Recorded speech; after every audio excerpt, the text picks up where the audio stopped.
such, we have, when we do models, we're representing something that is three-dimensional. Well, we're representing something that is two-dimensional in a drawing into a three-dimensional form so that we could visualize the object a little bit better. Okay, so note that this is our road, and we have this thing right here too. North arrow's over here. We have the village down here. We have the parking space. We have that straight road and the little curve in the road up here to get to the site. So this bit right here, this line right here represents that straight line down to the village. Okay. As we go up the village, you'll notice this little, I don't know, let's call it like a little V-shaped thing, right? V-shaped. That flat part represents the road. Okay. All parts of the contour has to be pretty much level everywhere. So this level point here is, if you trace it, it's the same as that level point there. There's nothing that will start here and end down there or whatever. So it's representing like if you took a slice of bread or a loaf of bread, turn it on its side, and we took each of the slice off. Each of these represents that slice, which represents the height off of your table. Okay, everything is measured in architecture from sea level. So this area right here, this flat meadow part that you're required to design on, is so many feet above sea level. Okay, and from this site, we're supposed to be able to see the sea. Yes. Okay. We did mention this, the location of the site. Did you all jot that down? La Jolla, okay. And that has a certain coordinate, longitude, latitude, and all that stuff, right? And that's what you needed to calculate all the sun angles. So if you have that, you're halfway there. All right. But the design objective, that's all basically hard data. The site, how high it is, where it is, how the sun's going to get there. That's pretty much a given. Now you're going to have to start to make design decisions based on the hard data that's been given. Okay, so first design objective, it says design of approach from a distance. Okay, controlling what the visitor sees from the distance, and that you may have already covered in the CAD class, yes? Or no? Okay. Well, we'll do it here anyway. So, yeah, for GIF class.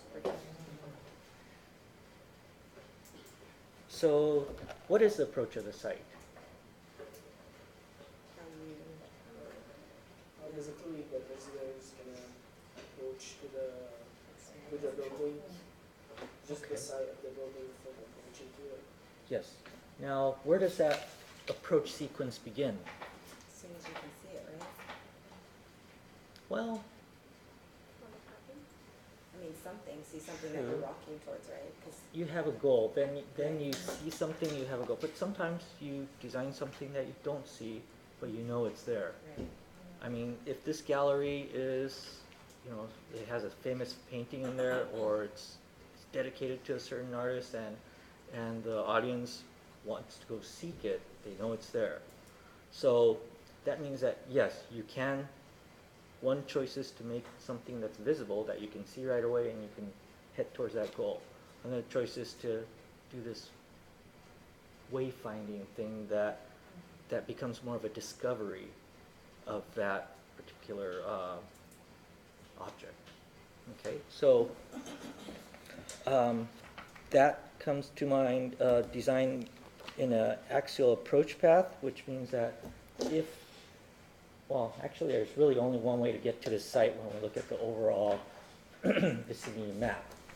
You either come down the village or come up the village and then park, or come down the street and then park, and then so your entrance your sequence kind of begins from this parking lot.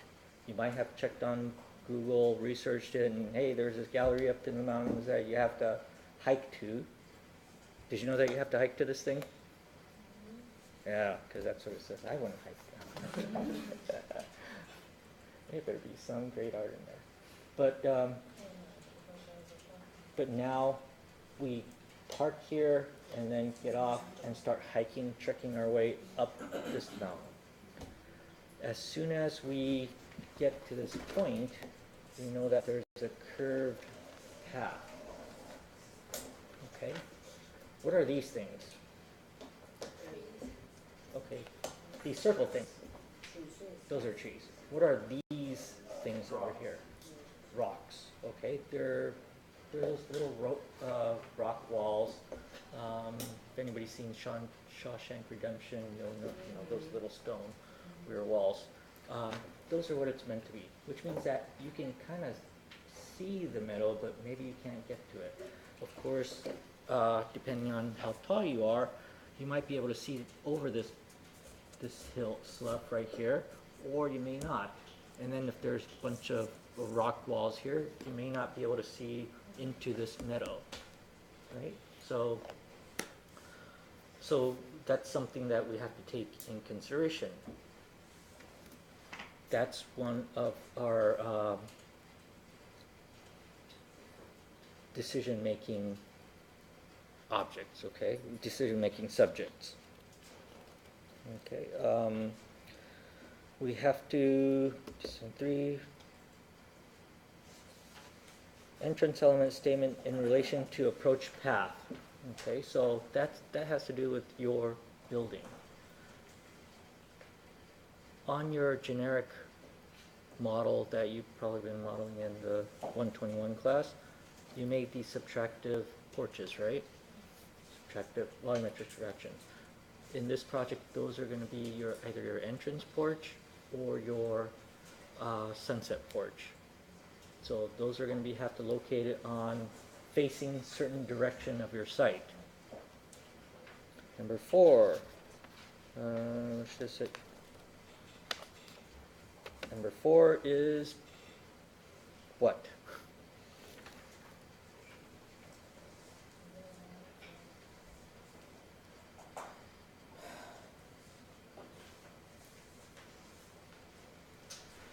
So like where the things are, like so for instance the sculptures and stuff, like where they are. Oh wait, is that a design element? You're designing That is, for that, right? Yes, your design element is for that. So yes, we already talked about it a little bit, that all your solar angles and stuff have to be calculated. That's one of the objectives that we're looking for in this project. 5 is pretty much what the title of this course or this project is, right? You make your spatial subtraction, you make your surface subtraction. Get those and you're good. So in the design process, page 2, we're going to have to start looking closely at the site. What does each of these path and approach mean to your design? Okay, so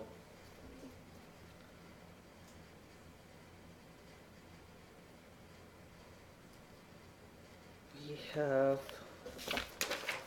y'all have this, and do you have the other sheet that has just the site? It looks like that. Yeah, we have that. Wait a minute.